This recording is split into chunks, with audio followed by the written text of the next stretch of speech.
All right.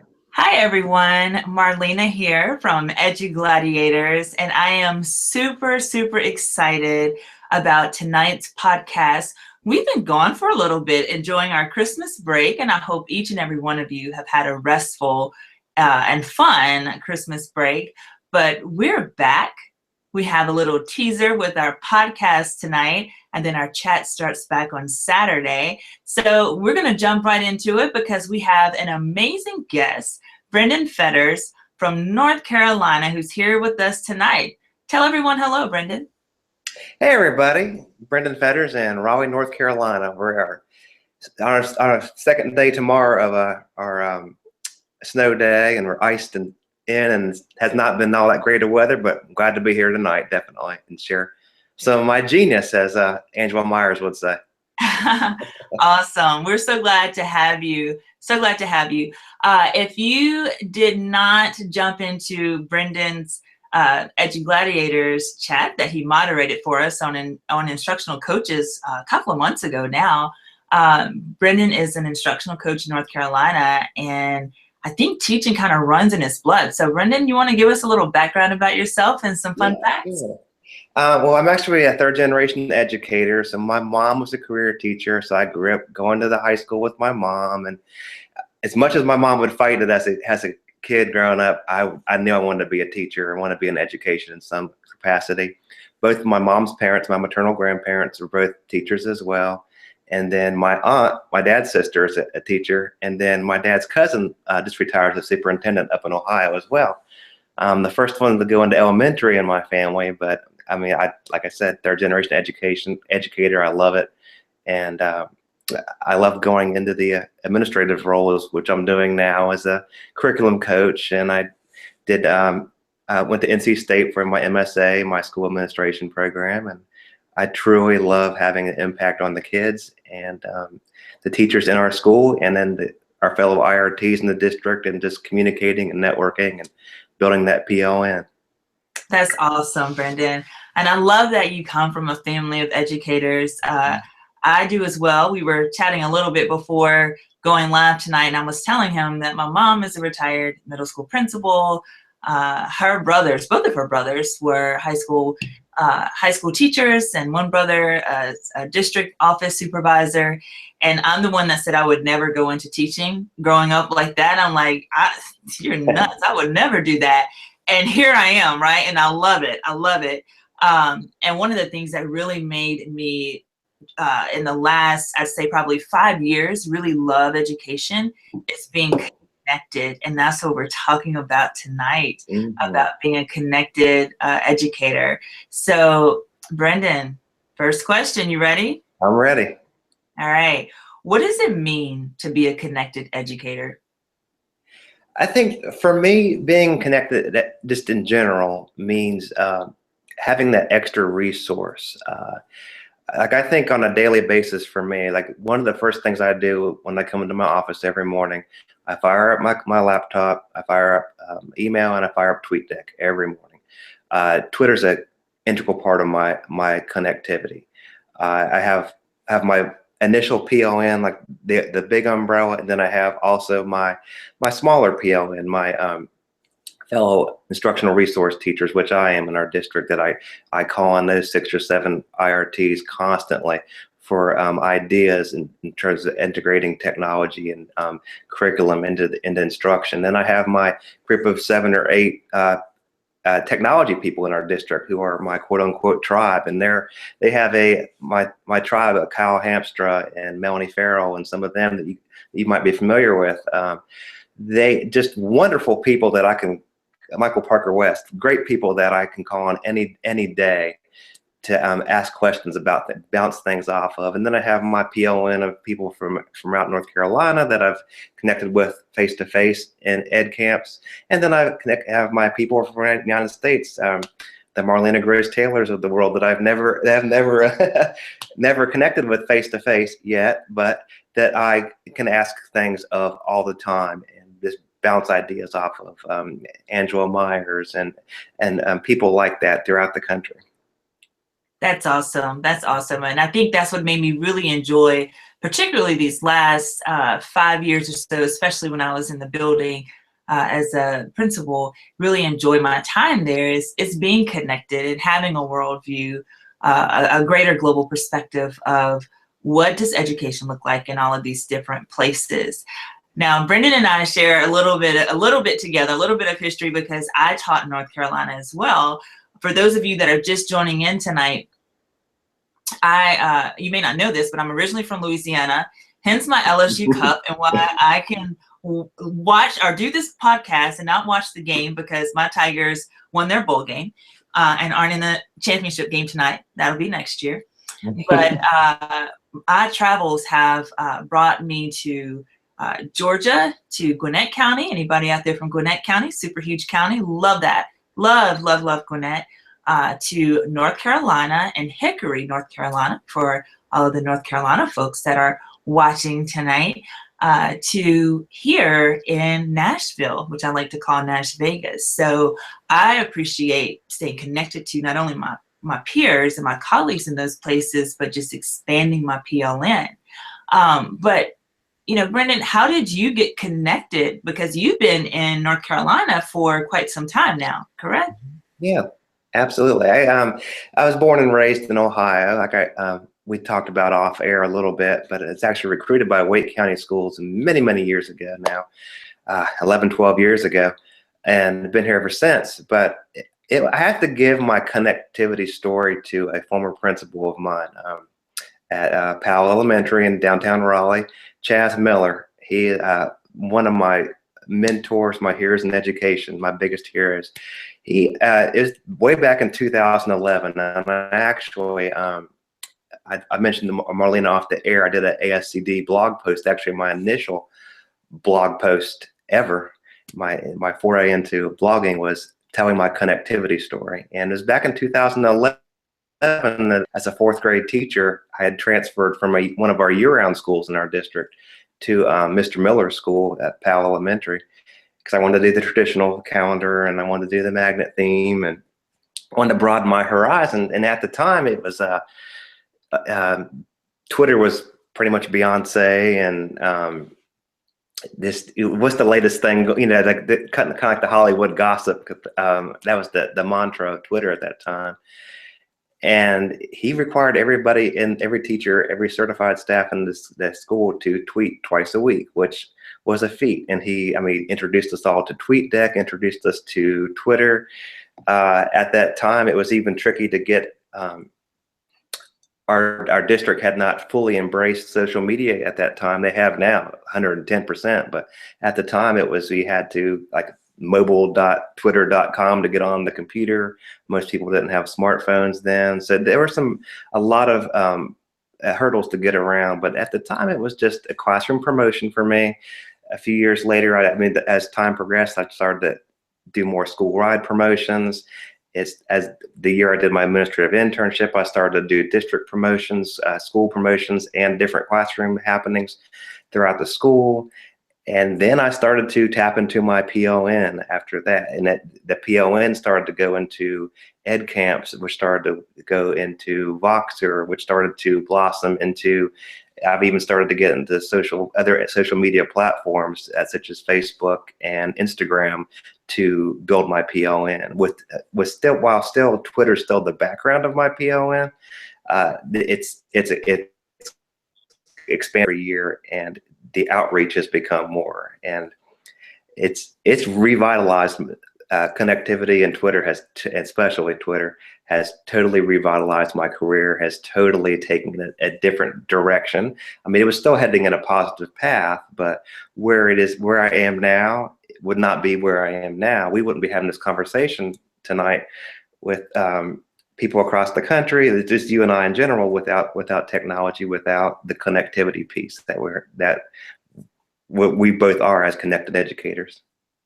That's awesome, Brendan. And what I find really interesting is that for me, my first foray into building my global PLN was Twitter. But you mentioned that you actually wrote a blog. Is that right? That's correct. So yeah. One of your fans on our live chat, and hey, if you're listening in, please feel free to drop any questions or your thoughts. We'll be posting some questions as well for Brendan tonight. But we have Leslie Kennard asked, how do you decide what to blog about? Oh my gosh, that's a good question.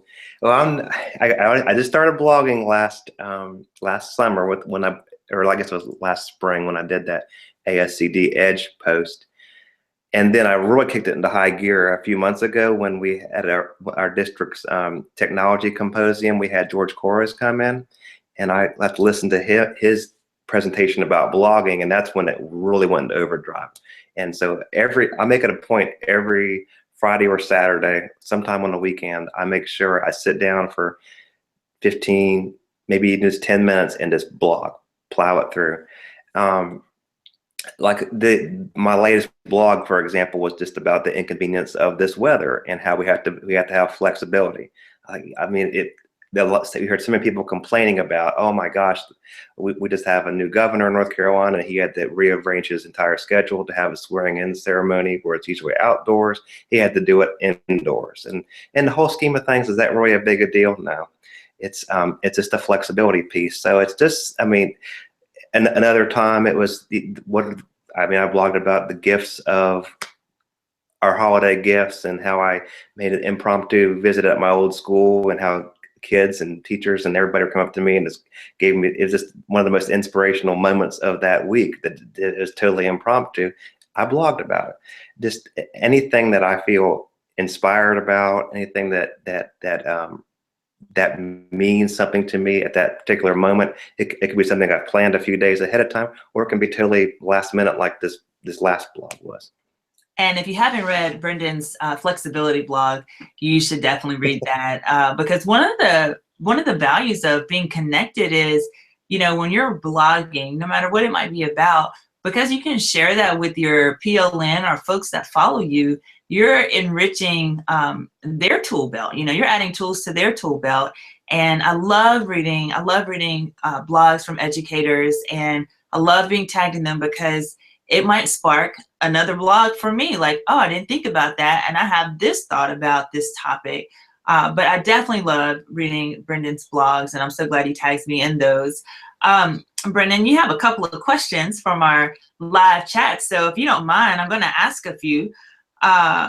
One of the questions that several folks have asked here, from Christine to let's see, Jesse Gore as well, is all right, Jesse. Yeah, you know those names? Yeah, he's Wake County. Is that what advice do you give teachers? And I'm going to add leaders in that because a lot of times leaders could be the last ones to join in. Mm-hmm. But what advice do you give teachers and leaders that don't see the value in Twitter or are being connected for themselves or for their students? Okay. Well, you know, initially my my initial forward, like I talked about, was it was required, which was powerful, but you have a lot of resistance from that. But I think a lot of, and definitely at my current situation, if I just take the time before school, after school, during someone's planning, if I make a sacrifice on my end to sit down at someone to show them what I do and what I'm doing, so it's not, oh gosh, there's Brendan, he's tweeting all day, that's all he does all day. That's not that kind of an attitude. If once these people see and once you sit down with them and actually show them through it, it helps to see the value. Like I give the example of one of the greatest examples of the power of being a connected educator I can think of is our district is big under the 4 C's, and what was given to us at our instructional coaches meeting was fantastic, but I wanted to take it up a notch or two because the principal asked me, he's like, Brendan, will you roll us out to the staff the day before Christmas break, the day before holiday break? I'm like, oh, this is great, but yeah, you know, they're thinking about holiday shopping, they're thinking about being away with their family, and it's an early release day. I've got to give this huge rollout. So I immediately reached out to Dr. Stephen Weber, and because he's the guru of 4 C's. At the time, he was still in North Carolina, but he's still someone I connect to, even though he's in Arkansas now. But I reached out to him like, Stephen, I've got this I got a lot of resources coming in from the district about this 4C rollout. What do I do? I said, I want it. This is a level 3-star material I have right now. I want it to be a 4. How do I take it to the next level? And he said, you know what? I've got some great examples I could help you out with. He had some photos he emailed me. Of kids working in collaborative spaces, and this, like, to sort out so people would be up and moving around the room. It was a whole staff PD, but they were, as the staff was sorting things out, Dr. Weber suggested some different activities they could do. Some of them I took, some of them I kind of took myself and improvised, and it was one of those PDs that the staff still came up to me like after the break, like, hey, how am I going to integrate the 4 C's like you talked about?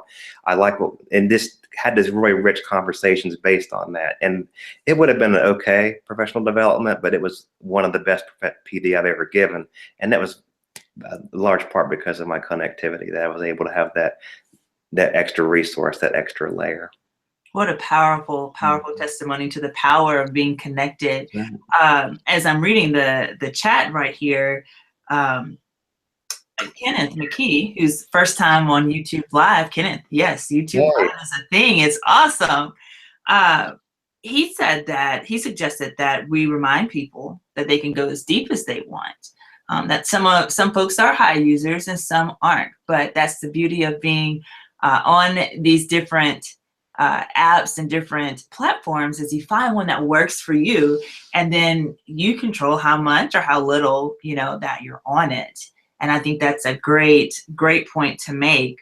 I think you're going to always have the laggards who just refuse to be connected, or it might take them much longer. But I think it's important when you are starting this journey, and I'd love to hear your thoughts, Brendan, on this, is to find your tribe, find that group to keep you inspired, even though others in your building or your district may not be as progressed as you are with that.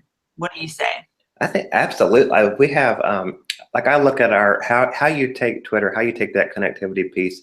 It's truly just personalized professional development in the most honest, pure way there is. We have one of our instructional coaches at our school, our literacy coaches, is a writing guru, and she loves writing. She uses Twitter almost exclusively to get ideas to hone her writing craft and to hone the craft of the teachers for their teaching at the school of writing, and the students to foster that love of writing. And that's almost entirely what she focuses on, which is perfect for her role, which is perfect for what her learning, and it has totally revolutionized Fran's career as well as it has mine, even though she focuses almost exclusively on that one part. And I think having your own niche, whether it's just, if some principals want to expand just their actual facilitative leadership aspects of that, and once they're in that, then they might get, okay, I might hook into the Ed Camp movement from that. I know we have several principals in our district who have really started to embrace the Ed Camp movement, and it's been through people like myself and like Kenny McKee. He's huge out. He just mentioned him. He's huge out in Western Western North Carolina with Ed in the Ed Camp movement. And just the more exposure to it, the more they see, the more they just come to it. I think no matter your role in education, it's going to change. It's going to change you for the positive. Absolutely. And as a leader, I feel too, because someone in here mentioned, like, yes, thanks for adding leaders. I think it's important that we need to model, and we need to share our maybe some of our fears or our concerns when we're jumping into building our PLN. A lot of times as leaders, and I know I have several here that are listening in and that are also chatting live with us, a lot of times we want to come across as being perfect all the time, and like, we got this, we understand everything. Oh my gosh, I understood so little. That's why I love having a PLN, so they could help fill in the blanks. And also sharing that with my teachers and having lunch and learns where I would say, hey, okay, let's get your Twitter started, or let me show you this great conversation that I had, or this great resource that I found, or this great person I connected with on Twitter, and just showing them. And that has gone a long way and encouraging teachers and even other principals and even other central office people to take a leap of faith and see what happens. So I love that. One more question, Brendan, that we have right now going is, let's see here. What blogs should the folks listening in and chatting in, what are some of your favorite blogs that they should also check out? Well, at blogs in general, I really love the ASCD Edge, as I mentioned earlier. I mean, that's what was my first foray into blogging, was on that. There's some great resource, some great educational resources of all kinds on ASCD Edge and ASCD in general. But I mean, if you like, to me, I really, and I know he's in my district and he's in my tribe, and he's, of course, he's part of my PLN. But Kyle Hamstra has some great material out there. He's so deep. And also some of the work that, like I mentioned earlier, Michael Parker West has some great blogs out there. I really like him. George Corras's blog, another Wake County person. Oh goodness. At Plug Us In. I cannot think of his name to save me right now, but I know the handle. It'll come to me later on. But we have some great resources right here, and then throughout the country too, and up in Canada in the case of George. Absolutely. And if you're wondering where to start your hunt, definitely go visit edugladiators.com. Click on the Warriors tab, and we have a great group of folks that are responsible and really keep this movement going and inspired. Great group of folks that are regular bloggers, BAM Network bloggers, just amazing talent there, like Ryan Jackson, Sinead Bell, Sean Thum, Paul O'Neill, just some great folks. Derek McCoy is in that group. Eric Francis, Colleen Skiles is in that group. I mean, it's just an amazing group. So that's definitely a place that you can go and start your building your blog, building your PLN. Follow all those folks. I promise they'll follow you back, and just continue to grow. So Brendan, we've been talking a lot about Twitter, right? And that is definitely a popular one now. It's definitely made a comeback, and it's super popular now. But that's not the only way to stay connected. Some folks in the chat have listed some other ways, such as Facebook pages, Facebook groups, Voxer. Tell us a few other ways that folks can get connected if they're not, Twitter's just isn't their thing. Okay. I mentioned Voxer earlier. That's one that I use a little bit. I have two groups that I'm a part of it, in that I use on a regular there. And the big ones are, we have an NC Ed group, which is connecting educators all across North Carolina. And that's good. I mean, I do a lot of lurking in that one. I'm on my commutes to and from work, or if I'm going to the district office or wherever I'm going. They're usually about 20-30 minute commutes, either, no matter where I'm going for my position. But I usually have podcasts on, but sometimes I'll just put on Voxer, and if there's some really good Voxes going on in that group, I'll just put them through the Bluetooth and just listen to them a lot. And sometimes I might pop in, contribute, and because the power of that voice, it is a very powerful component, I believe, with Voxer. My number one success story with Voxer was when I first came to my current position. I liked where the social media was. It's kind of, I'm going to go back to Twitter a little bit, but it's going to keep in track with Voxer. And I liked where things were going. Like, we had a school web page. We had some, not a school web page, but a school Twitter page. We had that going, but we didn't have a hashtag yet.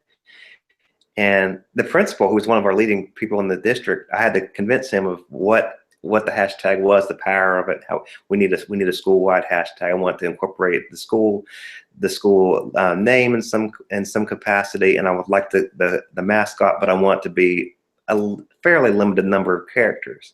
He said, well, what are some ideas? I said, I don't know. Let me reach out to Voxer.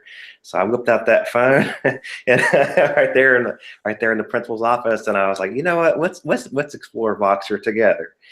And he was a believer at that point. I mean, I just pushed it in. I was like, hey, this is my situation. And within about 15 minutes, this had reached around 100 educators in North Carolina.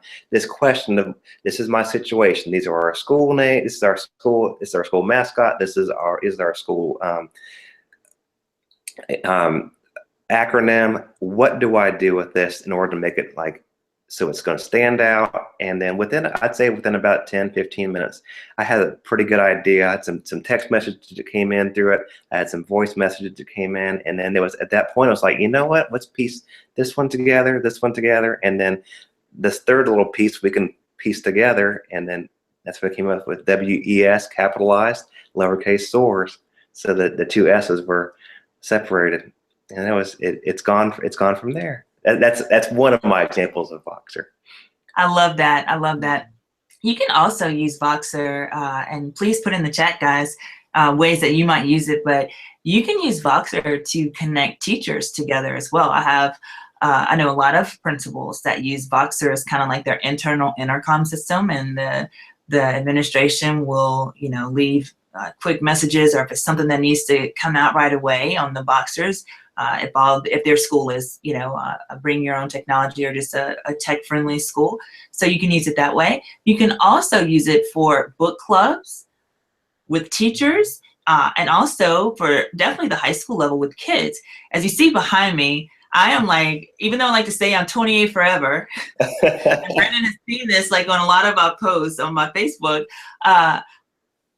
okay, I am 28, but I love to read, and it was a struggle for me to jump onto social media, believe it or not, because I love to read. Once I realized I could use Voxer to deepen my love for books and connect with people, like Read for Fun, which is a Twitter chat, but also a Voxer group, that just made it all the better, So you can do book studies with your staff. You can do, teachers can connect that way, and so can students, having them part of that, Love it. So Brendan, all right, who's your superhero? Oh, superhero. Oh my gosh. I'd have to say, gosh, tough one.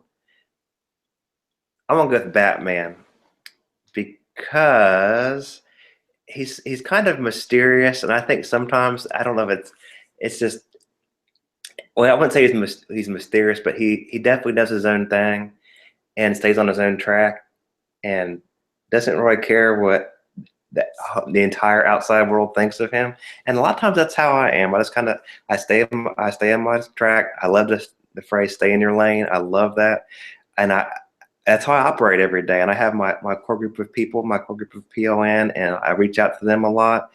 And I always make sure I stay on that path, but I'm not afraid to go off the road less traveled sometimes. As I blogged about that one recently too. Yeah, you actually did. If you're not following Brendan, BrendanFetters.com, you definitely need to. Brendan, you wrote a blog recently called Unwritten, and I asked you, was this your One Word 2017? Because it's so wonderful. So definitely check that out. But in that blog, you had two quotes that I want to just get your thoughts on. One quote that you had was by Tony Robbins: "No matter how many mistakes you make or how slow you progress, you're still way ahead of everyone who isn't trying." So how do you keep folks motivated to keep trying if they get frustrated with Twitter, or say they get frustrated with Voxer? How do you keep them motivated to still stay connected? I look at it as there are so many avenues within Twitter that just and within Voxer, and in terms of like what you want to get out of it. And I just think that it's something that it's just part of my daily life so much, and it takes a while. It's kind of like the airplane. It takes a little while to go. I mean, before it gets in the air, it has to get up speed on the ground in order to take off. And that's kind of how it is with Twitter. I mean, I think of how I used Twitter 5, 6 years ago when I was just getting started is totally different than what I am now. I didn't have a PLN in 2011, 2012 when I was just getting started. It was totally, this is Brendan's classroom, this is what he's trying to do. But now it's totally evolved, and the more it evolves, the more that PLN grows, and the more people you get to meet face to face, or meet connect with through Twitter, and stay connected with through Twitter, even those people you've met face to face. That it grows and grows and grows, and you get to have. You're just constantly learning, you're constantly growing. I mean, it's just, and I just think of like last year when we had at our district spring convergence, and I was talking with Phil Eccles there, and he just mentioned to me about, and I think I'm pretty much a Twitter pro or whatever, and I know he is too. And we were talking, he said, have you ever put people on lists before? I was like, I don't do that. Like, no, I don't. And he started to show me how he put in lists, and it was like, okay, here I am, quote unquote, the Twitter pro, and my mind's blown by Phil Eccles right now. So something like that. I mean, something I use lists quite often now to categorize what. So you're constantly learning, you're constantly evolving, whether it's face to face with connected educators or afar with connected educators from them, learning together. I love that, and I follow Phil. He's amazing. He's amazing. Great. I'm a fan. I'd love to meet him one day. One of the things too, when we talk about being connected educators, it's not just about being connected to each other and to other educators across the country or across the globe, but also to our students, because in our classrooms right now, we have Gen Zers. And if you haven't heard of that term, that is the next generation group after millennials. And they are kids that are in your classrooms right now, K-12. These are kids that have never known life without a computer, without technology. And so when we incorporate technology, and as we become better at using these and leveraging these tools, we're really speaking our kids' love language. So just want to encourage everyone to also not miss that connection that you can have with your students. For leaders, it's really, really tough to stay connected. If you're a principal of 1,200, 2,000, I've done both, student body population, but I really have to rely on my social media to stay connected with them. Have that hashtag, have kids, put that hashtag as they're posting examples of them living up to whatever that hashtag might be. So definitely want you guys to remember that, to stay connected with your students. Brendan, there's one last quote that you had in this same post of Unwritten that I wanted you to share a little bit about. It says, and this is a quote by Brendan Fetters, so I love it, love it, love it. I'm going to snag it and put it on our Edu Gladiators page. Be mindful of who you surround yourself with. Always stay on the path toward positivity that leads you to hashtag strive for greatness and hashtag become better. Why did you write that? What does that mean? Okay, well, I have to give credit where credit is due. Become better is Phil Eccles all the way, but to quote Phil again. But for me, it's just I'm always mindful of being positive every day, and I never really realized how much of what my social media is, or how I carry myself every day, until several people in my PON, a lot of my tribe, like, Brendan, you need to, like, we're doing this presentation and we want you to talk about how you use social media every day to spread your positivity. And so I every day I'll do a every Monday, celebrate Monday, do a Tootling Tuesday. Somebody in our district, Renee White, a dear friend of mine, we've presented together. She does, she's actually the creator of Tootling Tuesday. Mm-hmm. So we do that every Tuesday. Wednesday Wisdom, I do one on Thursday, I do a Follow Friday, and then usually some kind of motivation on Sunday, Sunday Inspiration. I'll do that as well. And that's just part of I always try to find a silver lining in every situation. I might have even used that term in the blog, but I use it a lot on my day to day. And that, it kind of goes back to like what I talked about with the flexibility blog post, and how there's a silver lining in that situation. In every situation, no matter how dark and dreary things being upset, being and down, and is not going to get anything accomplished. Let's just put it aside and move forward. So I always look for that, and just try to avoid these negativities that are around the world so much. So you find it, and you embrace it, and you move it along. I love that. As Dr. Martin Luther King says, light drives out darkness, right? Love drives out hate. Right. I love Right. all of those different ways you mentioned of constantly putting that positivity out there, with Celebrate Monday by my good friend Sean, to Joyful Leaders from Bethany Hill, to the Tooling Tuesdays. It's just so many ways and so many opportunities to be positive. Plus, we're being great role models to our students who follow us on these social media platforms, how to use it correctly and how to be positive. It's been an amazing half hour. Our time is up. A great chat, and this chat is live and will still be here after we sign off. So please go back if you hadn't had a chance to read the chat. You're going to find a lot of great resources and ideas there. Be sure to connect with some of those folks there. And Brendan, in Wake County, how can they connect with you? You can find me I'm at Brendan Fetters, BrendanFetters. That's my Twitter. It's also my Voxer. And you can connect with me there. That's pretty easy. And then, like you mentioned earlier, the blog website is brendanfetters.com. It's a WordPress, and all of my blogs that I put on the WordPress are there. I'm also in the connectivity blog we mentioned earlier is out ASCD Edge. You can just type in Brendan Fetters, and those 3 or 4 blogs I've put on ASCD should be there as well. And if you are not following EduGladiators, please make sure you do that. You can visit our website, sign up for our free newsletter that we send out every week. We have free webinars going on as well. EduGladiators.com, EduGladiators with an S. You can follow us on Twitter, Gladiators. If you are super current and on Insta, because that's what all the kids call it, not Instagram, Insta.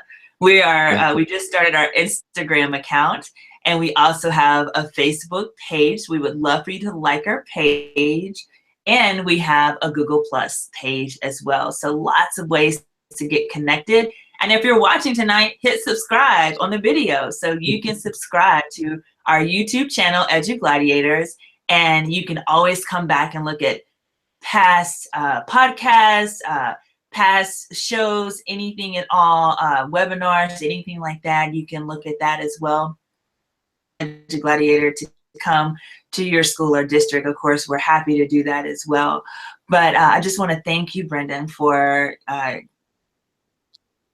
championship game to speak and share about being connected. Absolutely. I loved it. Thank you for having me. And we'll have you back for sure. For those of you that haven't participated yet in an EduGladiators chat, we chat every Saturday at 10:30 a.m. Central Time or 11:30 a.m. Eastern Time. The chat is only 30 minutes, and it is intensely. This month, we start our new series with Rethinking Discipline.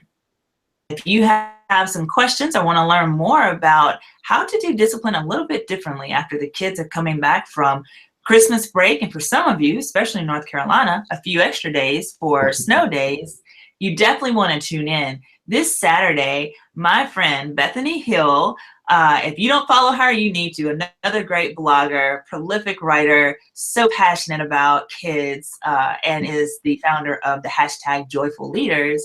Bethany Hill will talk to us, lead our discussion on Twitter this Saturday on classroom management. And her take is creating community. So going from classrooms to community. So she'll be with us on Saturday, leading the chat. So definitely want to join in the hashtag EduGladiators, like our Twitter page as well.